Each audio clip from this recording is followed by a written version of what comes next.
Subscribe to our YouTube channel and press the bell icon to get the latest updates.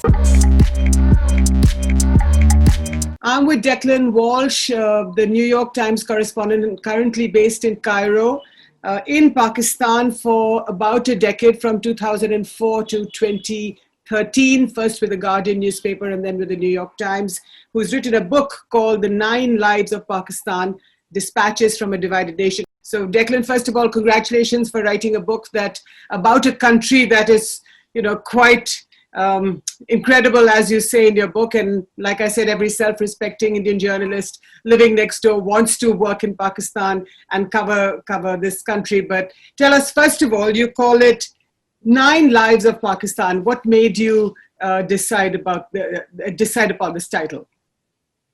So I'd had an idea for a book for a while before I was expelled, and once I'd left the country, that sort of pushed the whole idea forward. And I guess I really wanted to think about ways that I could try and distill the experience I'd had in Pakistan and tell the story in a way that would be accessible to a broad readership, not just to Pakistanis or indeed Indians, but people, the sort of people who read the papers I was writing for as well. Right. And I started off with a thematic approach, but it quickly became clear to me when I thought it through that, I had learned the strongest, the most striking, some of the most enduring lessons about the country through the lives of some of the people that I'd written about.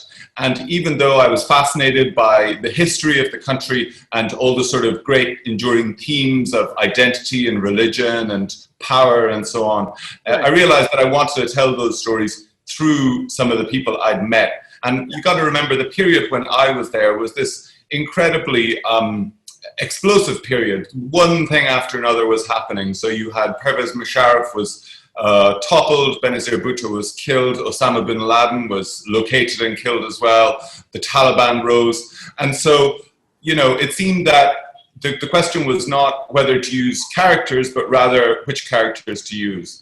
Right. So you start off your book by saying that you were expelled, and then you sort of write the book through all the characters that you've just talked about us a little bit. And then you explain why you were expelled. But tell us, why were you expelled in 2013? Well, that was really the kind of foundational mystery for the start of the book. The letter I received from the government, when they came to my house to inform me that I was being pushed out of the country, said that my visa was being cancelled for what they termed undesirable activities. So for the first couple of years after I was killed, but continuing to report on Pakistan from London, I was trying to get back in. And as we were trying to get back in, the question always to the authorities was, well, please explain to us what it was. What were those undesirable activities? And we never got a straight answer. There were, some clues in the local press, particularly in the sort of less reputable papers, which might take their cues from the state or from the intelligence agencies, which sort of had all the usual, aspersions one casts against a foreigner who's fallen foul of the state, talk about, being a spy and all of that. But, I later came to the conclusion, through some of the reporting and some of the experiences that are related in the book, that it seemed that the trips that I had made to Balochistan in the west of Pakistan were, if not the factor, then certainly a major factor in the decision to expel me. And part of the book explores why Balochistan was such an interesting place for a journalist to visit, and also the kind of different cross currents of Pakistan that intersect in Balochistan, and why this might have been a particularly sensitive place. So as you say, there's always something happening in Pakistan, and the decade that you lived there, Benazir comes back, Musharraf is ousted from power, then Benazir gets killed, and so much else happens. And once again, we're in the middle of yet another sort of turn of history, if you like, with Nawaz Sharif again exiled in London, the opposition trying to come together again. So do you see, so I'm trying to sort of draw from the past and connect it to the present, but do you see this connection between the past and the present, or is this just, another era in Pakistan's history? Oh no, I think there's a strong connection. One of the goals that I had when I was approaching the book was, to write a book that was based in the period when I was there, but really to try and draw from it, lessons that actually could apply to almost any period in Pakistan's, fairly short history, 75 years. Right. And there are things that happened while I was there about the tensions between the relationship between civilians and military, about the use of corruption as a tool of politics, about the relationship of the state with militancy. All of those themes are still really the central themes of Pakistan today. They've just taken on a different form. So, when you look at when I was there, Nawaz Sharif was in London when I arrived. I went to see him, in fact. I went to see Benazir in Dubai. They were in exile. They were, at the time, they were completely tainted by these corruption accusations. They couldn't return to the country. And now you look at Nawaz Sharif back in London, still facing corruption accusations. So you realize that, some things change and some things stay exactly the same. For me, these are interesting stories about those characters and those politicians and those lives. But they also tell you, I think, a broader story about, how power works in Pakistan and what is the relationship between civilian politicians, civilian leaders, the military, and how these sort of accusations are used. So, Nawaz Sharif ceded power to a new democratically elected in Pakistan, elected government in Pakistan, and that's how you begin your book about this election that's going to take place in 2013. But anyway, you're thrown out. But now Imran Khan is now in power. But this relationship between the civilian government and the Khakis or the Pakistan army, how would you describe it? Well, at the time that I was kicked out, it was really kind of this great moment of hope. You had already at that point, you'd had 5 years of civilian rule. 5 years of obviously rocky civilian rule following the death of Benazir. Under Asif Ali Zardari as the president, there had been a lot of tension with the military. There had been all the drama over bin Laden. There had been a lot of Taliban violence in the country. So by no means an easy period, but there had been 5 years of civilian rule. And one of the surprising things for me about why they chose that moment to ask me to leave or to force me to leave was, it also happened to be kind of like a bit of a democratic dawn. It was the first time in Pakistan's history that one civilian elected government had completed its term and was handing over to another civilian elected government. Right. But since and at the time, that was that was Imran Khan's breakthrough election. He didn't win. Nawaz Sharif won the election, but he came close, and it was really the start of his ascent.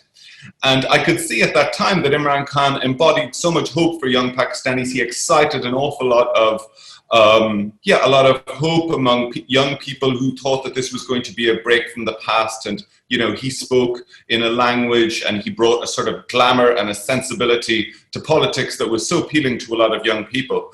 Even if, at the time, even then, I think some of his ideas about, he had some very strange ideas, I think, about the Taliban.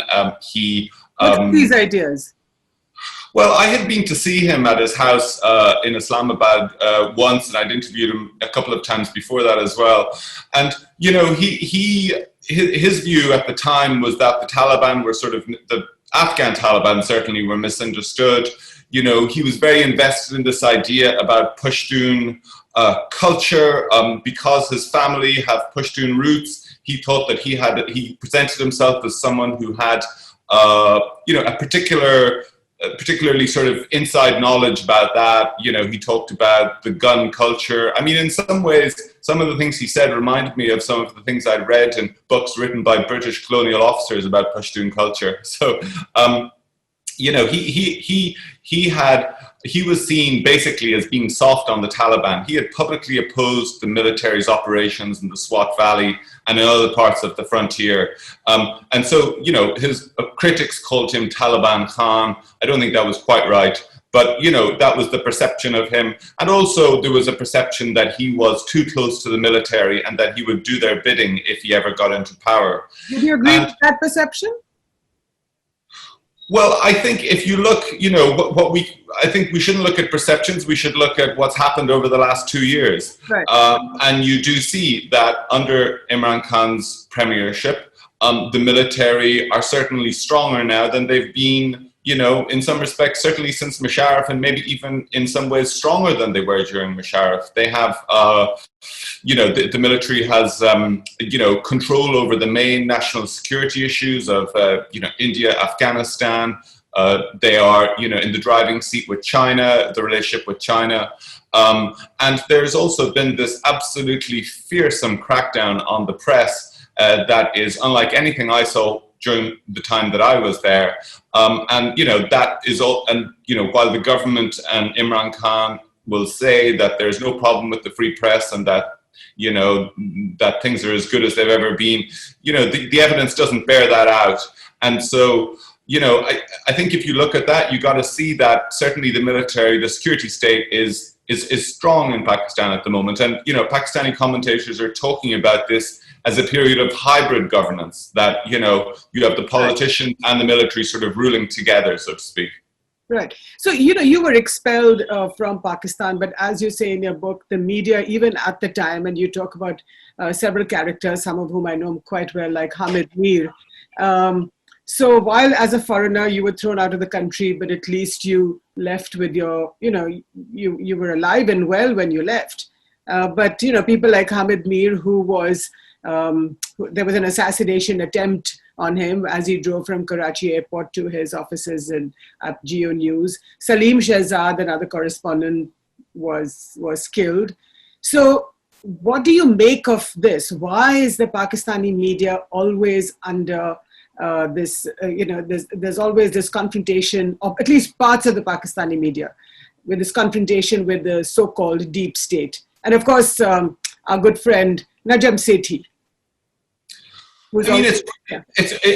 In some respects, it's just a reflection of where the country is at more broadly. When I got there in the beginning, in the mid-2000s, I was absolutely astonished about how much free press there was in Pakistan, how, sort of lively the papers were, the diversity of opinions that were available on the TV stations, and some of the reporting that people were doing, including some of the reporters you've just mentioned now, it was astonishing. And there was satire. I remember there were shows making fun of Pakistani leaders and of American politicians.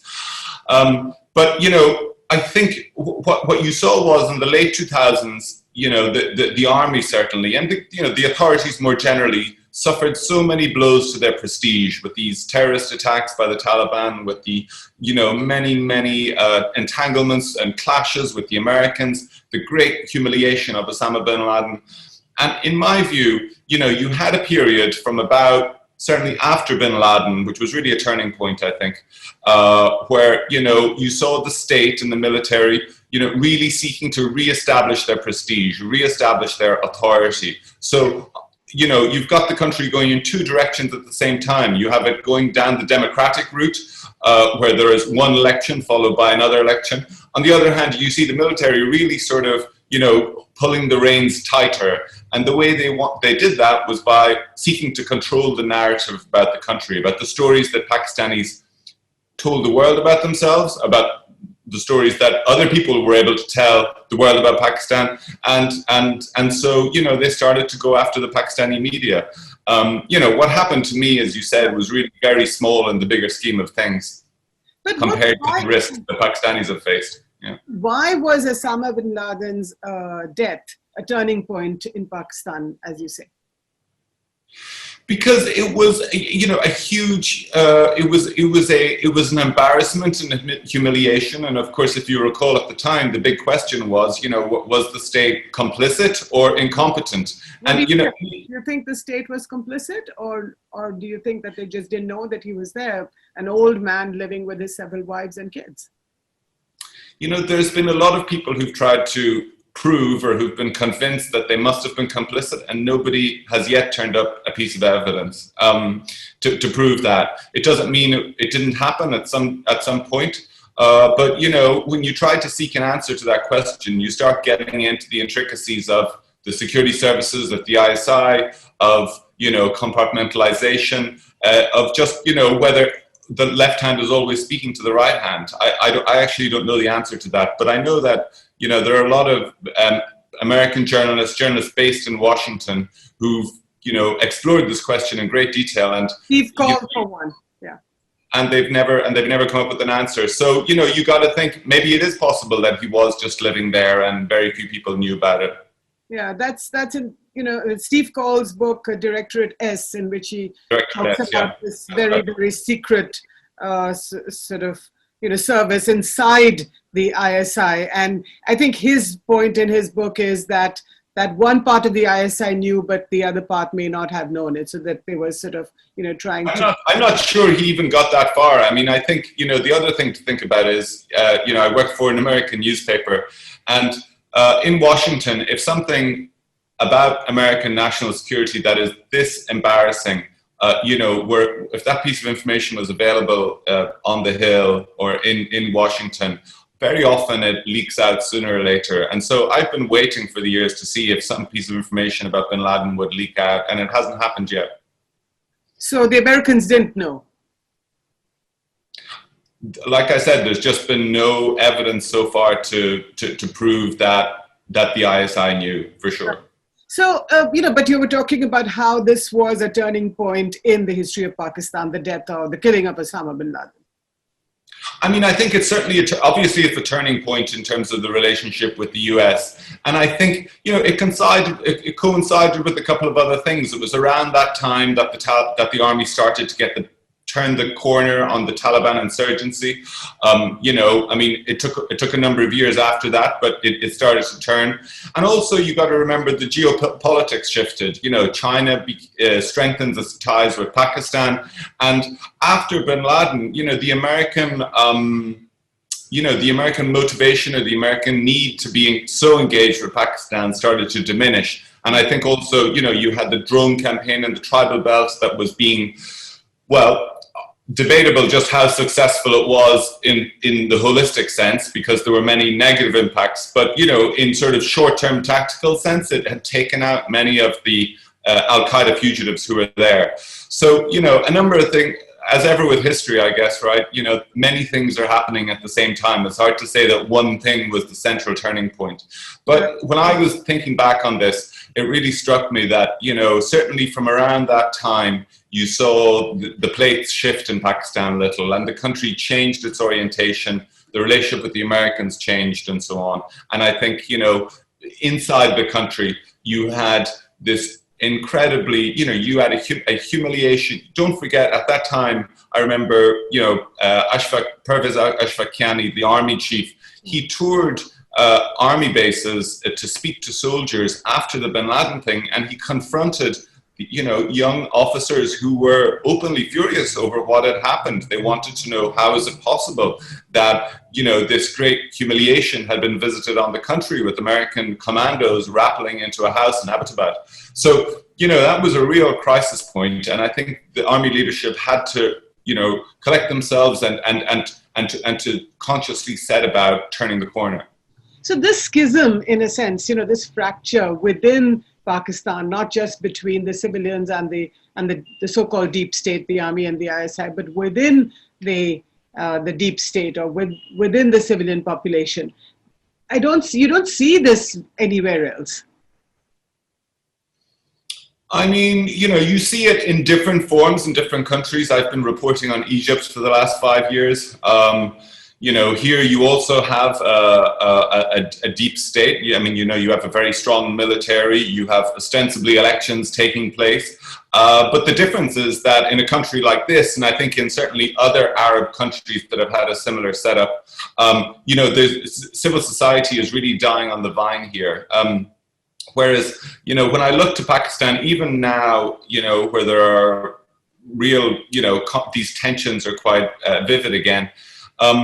You know, you see that, you know, you see journalists, writers, you know, human rights groups, you know, you see this even in adverse circumstances, you see this kind of great, you know, dynamism about the place. And that, you know, that goes back to the Zia era where, you know, even under pretty harsh rule under General Zia in the 1980s, you know, you had people in Lahore going onto the streets and clashing with the police and so on.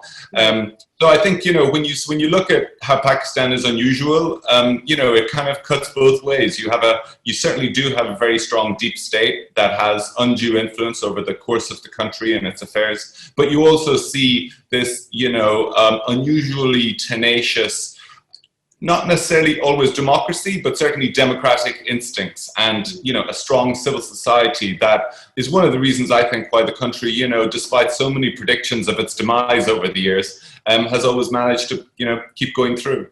Absolutely. But, you're in your very remarkable chapter on Balochistan, and when you write about how you went to meet Nawab Bhutto, and then he's sort of killed later. But I think one of the things that struck me was how in these sort of, far-flung areas or regions, or perhaps in the periphery of Pakistan, far away from, certainly from Karachi, but also from Islamabad and Lahore, you have the army at war with its own people. And while you see this in parts of India as well, you see it in the northeast, you see it in sort of parts of in central India where you have insurgents, but you don't have the army which is at war with its own people. You could look to Kashmir and you'd probably see something similar. Sure, it seemed to me that one of the great, the period when I was there, Pakistani attention and international attention was very much on the Taliban insurgency as the threat to the Pakistani state. But it occurred to me that when you look at, the insurgency in Balochistan, for instance, which was militarily and is militarily, it continues, it's not very significant. It's no, imminent threat to the Pakistani military, by size or by force or by any other means. You're talking are you talking about PTM, the Pashtun? No, I'm talking about the Baloch. I'm talking about the ethnic Baloch insurgency. Okay. But it is a sign of this older tension inside the country, going right back to the beginning, really, where you have these groups in Balochistan who have opposed, the central authority, who are kind of reluctant Pakistanis. It seems to me that, you look at now, you have the PTM, as you just mentioned, the Pashtun civil rights movement that has sprung up. And you see that one of the enduring themes down the years in Pakistan is this idea that you have, groups, ethnic or regional groups outside the center who feel marginalized and who feel that they don't have a share in the running of the country, a rightful share. And it seems to me, ultimately, that is a real issue for Pakistan that it has to solve. And part of that, of course, goes to the dominance of the military, but it also goes to issues about, sharing power between the center and the peripheries. I mean, one of the big, innovations, or one of the achievements in the early years of the Zardari government was this thing called the 18th Amendment that allowed power to be devolved from the center to the provinces. And one of the more worrisome things recently we've seen under the Imran Khan government are suggestions that some of that might be rolled back, and I think that would be a regressive step. So again, that ties into the civilian government versus deep state argument that sort of runs like a thread across the book. Yeah, I suppose so. Yeah, I mean, it's the deep state, but it's also just, the strength of the military. I mean, Pakistan's this country which was really in a very weak state, as you know, after partition, and where, a powerful bureaucracy and a strong military were really the only institutions that were left standing in those early years. Politics were very chaotic. And so we've seen, the army in particular establish itself as the kind of guarantor of the stability of the state since then. And, I guess, the decades since have been an exercise in testing the theory of whether the army has been successful in that goal or not. So you talk about, in your sort of towards the end of the book, you talk about how you meet Hafiz Saeed in Lahore, and on a trip to India, to Mumbai, you sort of relive the whole the Mumbai attacks. But what was your learning from there? I mean, how did Pakistanis respond to the Mumbai attacks? Oh, it really depended who you asked. There was certainly there were people who were in denial and who believed the denials that, Pakistan had any role in it. But I think most reasonable people very quickly, came to the conclusion that, of course, it was Pakistanis who carried out those attacks. And I was in Pakistan at the time, of course, and, it was a traumatic event. I mean, people were really shocked by what they saw, and there were a lot of questions. But, the ability to ask open questions about groups like Lashkar-e-Taiba are constrained in Pakistan for obvious reasons.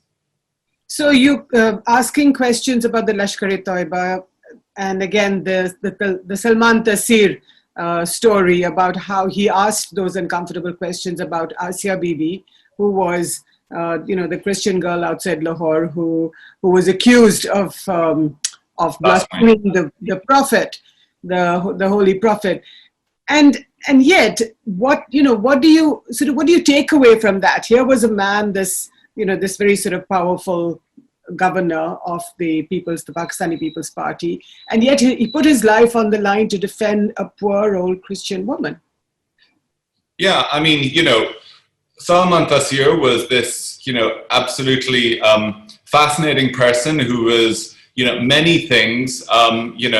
He was a very, as they say, a colorful character. He was profane. He had a controversial reputation among his peers in Lahore. He'd made a lot of money, but he was this politician who had fought through the Zia era in the 80s for democracy. He had allied himself with Benazir Bhutto. And then, at this particular moment in Pakistan's history, you had this Christian woman who is thrown in jail and sentenced to death for the crime of blasphemy, effectively over an argument with a bunch of other women in a field. Right. And, the stand that he took was at the time unusual. Most politicians were afraid to touch the issue of blasphemy. They didn't agree with it. They didn't particularly agree with the prosecution. Well, you had Sherry Rahman, later Senator Sherry Rahman. You had Sherry Rahman, that's right, who distinguished herself really by being unusual, right? You could count on one hand the number of politicians who at that time were willing to say anything about blasphemy. And I have to say, I haven't been covering Pakistan for the last number of years, but I'm still following it from a distance. And, it is dispiriting to see that this whole issue of blasphemy has continued. And, it's less about religion. It's more about, how you allow a bad law to be instrumentalized by powerful people. And I'm sure in India you can understand some of that as well. Some of the things that have been happening in recent years show how, you combine the law and religion and politics, and you can whip up mobs and you can have very bad situations. In Pakistan, there's been so many things happening with the blasphemy laws. With, I think just recently there was a case in Peshawar where, in July, a man was about to stand trial for blasphemy, and then another man who didn't know him at all, a young guy, burst in and killed him in the waiting area, and then went on a video and, boasted about his achievement. And I watched that video and I just found it very dispiriting. It's of course it's a terrible tragedy for the man who lost his life, but even for that young guy who killed him, I just feel bad for, the environment that allowed the creation of somebody like that. So Pakistan has always been a tough country, but you've had men and women like Benazir Bhutto. I mean, Zulfikar Bhutto, of course, went to war with India in 1971, so I'm not sure how to describe him. But Benazir, again, she was part of agreeing to in the creation of the Taliban, again, in the Afghanistan years.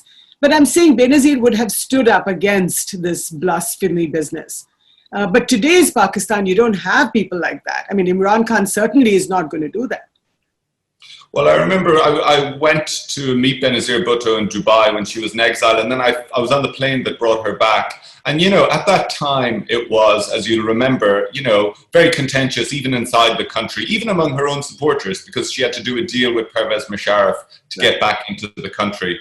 But, you know, there was a real sense at the time, and I've written a little bit about this in the book, there was a real sense at the time that, you know, she had admitted to some of the mistakes that she had made in her earlier tenures in power, and she saw that the country was at this turning point. She saw the country was at this point where it was under threat from these, you know, forces of violent extremism, but also just more broadly extremism that were rising, and that the country needed strong leadership.